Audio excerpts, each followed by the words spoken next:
இவருடைய அரசியல் தலைவர் ரோல் மாடல் யாரு? அவருடைய அரசியல் கோட்பாடு எது? அரசியலா அவங்க ரோல் மாடல் சொன்னா தாத்தா ரெட்டமலை சீனிவாசன். இப்போ நாங்க இங்க ரெட்டமலை சீனிவாசன் எல்லாம் பேசுறதுக்கு முன்னாடியே நாங்க தென் மாவட்டத்துக்கு நான் போகும்போது நிறைய ஊர்ல வந்து ரெட்டமலை சீனிவாசனுடைய மன்றம் இருந்தது.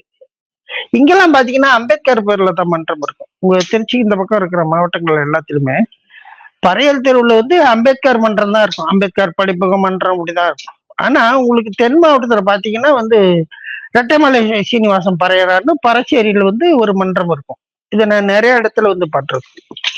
அப்ப அவங்க வந்து ரெட்டமலை சீனிவாசனை தான் முன்னோடியா எடுத்துக்கிட்டு வேலை செஞ்சாங்க. அதுல வந்து பல பேருடைய பங்களிப்பு, இதுல வந்து சாத்தை பாக்கியராஜனுடைய பெரும் பங்களிப்பு இருக்கு. இன்னும் சொல்ல போனா சென்னையில ரெட்டமலை சீனிவாசன் ஐயாவுக்கு வந்து அடிக்கடி ஆண்டுதோறும் அந்த நிகழ்ச்சி பண்றதெல்லாம் முன்னெடுக்கிறது முதல்ல அவங்கதான். மற்றவங்களும் அதுக்கு பிறகு சடங்குக்காக செய்யறாங்க.